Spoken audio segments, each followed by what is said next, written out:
Pro ये है कि it's a step towards acknowledging that women or people in general are trapped through fraud or coercion into conversion. ये एक acknowledgement है इस बात का। लेकिन अगर मैं ये कहूं कि क्या ये पूरी तरीके से पूरा है ये करने के लिए, इसको टैकल करने के लिए, तो बिल्कुल भी नहीं है। क्योंकि जिनको करना है उनको बहुत सारे लूप होल्स लॉज के मालूम है। पहला लूप होल, हिंदू महिला तो शादी कर सकती है लीगली 18 साल की उम्र में। वैसे मुस्लिम्स के लिए पुबर्टी मतलब जो है वो तो 15 एज एन पुबर्टी हिट करते ही उनके लिए शादी का भी प्रावधान है। तो एक मतलब लॉज में फर्क है, ठीक है। देखिए खैर मैं आपकी बात कर रही थी कि कौन क्या है। देखिए पहला कौन, माइनर लड़की जब भागती है, माइनर लड़की जब मतलब भगा के ली जाती है, तो वैसे किडनैपिंग का चार्ज लगाती है पुलिस, ठीक है। वो पहले भी था, उस लॉ से पहले भी था। इस लॉ के बाद पेरेंट्स के कहने पर एडिशनल एंटी कन्वर्जन लॉ लगा दिया जाता है। लेकिन इसमें जो पूरी तरह इफेक्टिव इसलिए नहीं है क्योंकि पुलिस इमीडिएटली उनको ढूंढ के नहीं लाती है। बहुत सारे केसेस में लड़कियां प्रेग्नेंट हो चुकी होती है जब तक पुलिस आती है।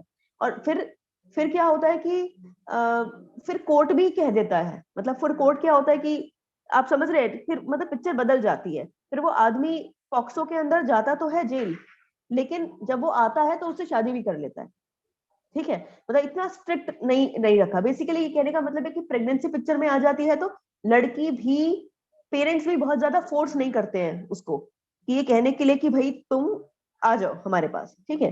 दूसरा ये कि ब्रेन वॉश जब होती है लड़की, तो चाहे वो 15 नाबालिग ही क्यों ना हो, तो वो ब्रेन वॉश हो चुकी होती है, तो पेरेंट्स से उसको बात करने दिया नहीं जाता है। तो वो अक्सर यही कहती है कि मैं अपनी मर्जी से भागी हूँ। ऐसे केस में कोर्ट उसको शेल्टर होम भेज देता है, गवर्नमेंट के शेल्टर होम। फिर वो जहां रहती है, फिर वो जब बालिग हो जाती है वो फिर से उसी के साथ ही शादी करती है। और देख तो इम्प्लीमेंटेशन में प्रॉब्लम है। और देखिए बाकी ये है कि एक तो मैंने ये देखा है कि पुलिस बहुत सारे केसेस में वो केस वो लगाती ही नहीं है, वो केस ही नहीं लगाती है। अब जैसे मैंने डेटा मैंने बहुत सारे केसेस ट्विटर पे शेयर किए हुए हैं, इसमें कि महिला ने साफ साफ आरोप लगाया है कि उसने मेरे को जबरदस्ती धर्म परिवर्तन कराने की कोशिश करी। लेकिन पुलिस ने क्या लगाया उसका एक्ट, कॉजिंग हर्ट 323, ठीक है। या फिर इस टाइप के कुछ मतलब बहुत लाइट लाइट केसेस लगा दिए। तो ये वाला जो, क्योंकि पता है क्या होता है तानिया, पुलिस का काम बढ़ जाता है जब आपको एडिशनल आप चार्जेस लगाते हो, तो चार्जशीट में उनके प्रूफ भी देने पड़ते हैं, ठीक है। तो पुलिस का काम बढ़ जाता है। तो बहुत सारे केसेस में ऑफिसर्स भी यही सोचते होंगे कि काम कम ही रखा जाए, स्ट्रेट स्ट्रेट रखा जाए काम, है ना। मतलब मैं ये नहीं कह रही, मैं जस्टिफाई नहीं कर रही हूँ, मतलब मैं तो बहुत दुख के साथ ये बात कह रही हूँ कि ऐसा भी होता है।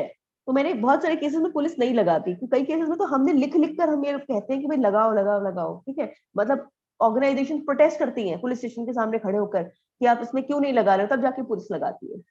तो ये सब चीजें हैं। देखो ओवरऑल ऐसा है तानिया कि जो जिस फोर्स से काम हो रहा है ना, पटाने का, कन्वर्जन का, लॉज उसको कैचअप करने के लिए बहुत पीछे होते हैं।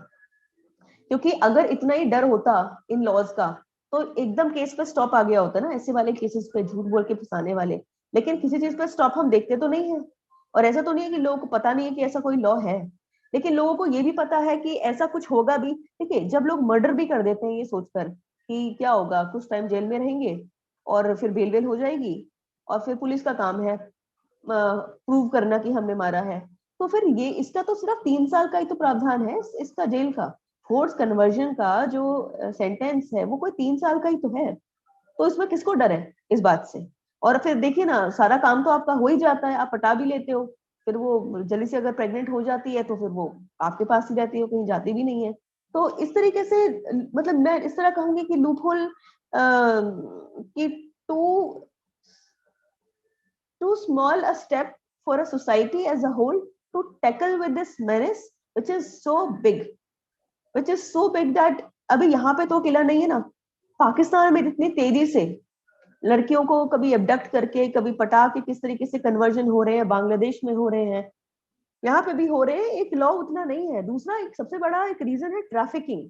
आप भगा के किसी और शहर में ले जाइए, तो दो एजेंसीज कोऑर्डिनेट भी नहीं करती हैं स्टेट्स की। मतलब अब यूपी पुलिस का, यूपी की कोई लड़का किसी लड़की को लेकर भागा है कहीं दूर छत्तीसगढ़ या जम्मू में, तो यूपी पुलिस ही जाके उसको पकड़ के लाती है।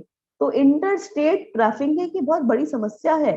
इसमें कानून, प्रियंक कानूनगो जो एनसीपीसीआर के चीफ हैं, उन्होंने भी कई बार ये बात कही है, और मैंने उनका इंटरव्यू लिया है, उनको कोट भी किया है कि इंटर स्टेट ट्रैफिकिंग बहुत बड़ी समस्या है जिसको स्टेट्स नहीं हल कर पा रही है। किसी सेंट्रलाइज्ड एजेंसी के साथ होना चाहिए, जैसे सीबीआई, है ना, लेकिन ऐसा कोई अभी है नहीं।